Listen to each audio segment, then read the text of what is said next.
You've probably heard the phrase before, the military-industrial complex. But what does it actually mean?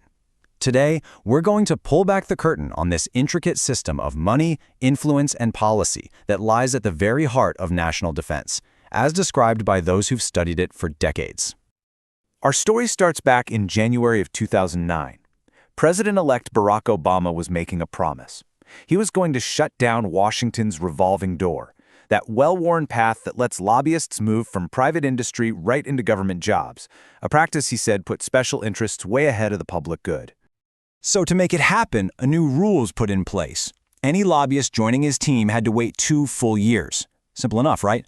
Well, almost immediately, an exception was made. The exception was for a man named William J. Lynn III. Lynn wasn't just any lobbyist, he was a top executive for the defense giant Raytheon. He'd also worked high up in the Pentagon before, and now he was being brought back in, sidestepping the very rule created to stop this exact thing. And as it turns out, William Lynn's case wasn't just a one-off. Not at all. It's actually a perfect window into a much bigger, more systemic pattern, what everyone just calls the revolving door. Just how big is this pattern? Well, the numbers are pretty staggering. A 2021 report discovered that in just a 5-year span, 1,700 senior government officials, we're talking generals, admirals, top-level decision-makers, left their government jobs and walked right into positions in the arms industry. So, yeah, that exception, it really has become the rule. But you have to wonder, how did we even get here? To really understand how things work today, we've got to go back in time, because this system, this tight-knit relationship between the government and private defense companies, it wasn't always like this. Its roots were actually planted during the immense global pressure of the Second World War. See, before World War II, America basically built up its military when it needed to, but the sheer scale of that war created something new, the War Production Board. This forged these unprecedented links between Washington and private companies. Then, after the war, instead of everyone going home like they usually did, the U.S. kept a large permanent military to face the new threat from the Soviet Union. This created a constant, massive demand for weapons. So companies like Boeing and Lockheed, they just pivoted. They went from building planes for the war to becoming permanent military suppliers. And this huge shift, it did not go unnoticed. In 1961, in his final speech as president, Dwight D. Eisenhower, a 5-star general who led the Allied forces in Europe, he gave this new reality a name, and he issued a really stark warning. He told the American people they had to guard against the unwarranted influence of what he was the first to call the military-industrial complex. For the next few decades, as the Cold War raged on, Eisenhower's warning just kind of echoed in the background. But then, the Soviet Union collapsed, and suddenly the entire defense industry was facing a massive crisis. Their main adversary was gone. The demand for weapons was about to crater. The Pentagon's next move would change everything. There was this meeting in 1993, which people later called the Last Supper. Top defense officials basically told all the big contractors they needed to merge. The thinking was that a smaller, more consolidated industry would be more efficient. The result was, well, dramatic. In 1993, there were 51 major defense contractors. By 2000, just 7 years later, there were only 5. They had essentially created an oligopoly.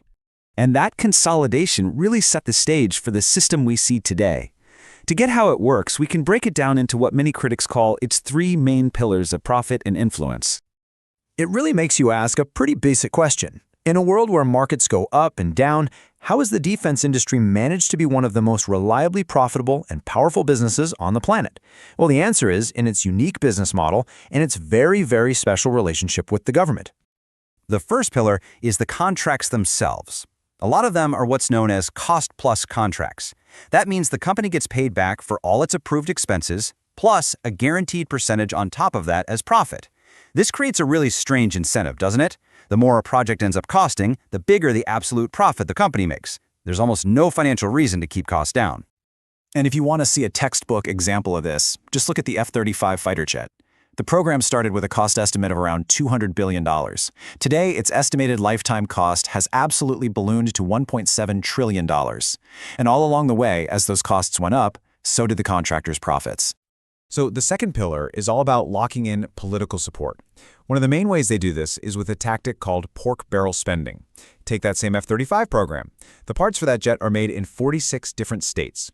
Now, that's not because it's the most efficient way to build a plane. It's so that hundreds of members of Congress have jobs in their districts that depend entirely on keeping that program alive and well-funded.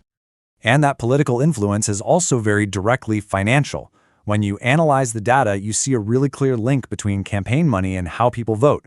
On average, members of the powerful armed services committees who voted for defense budget increases got nearly 4 times more in campaign contributions from the industry than the members who voted no.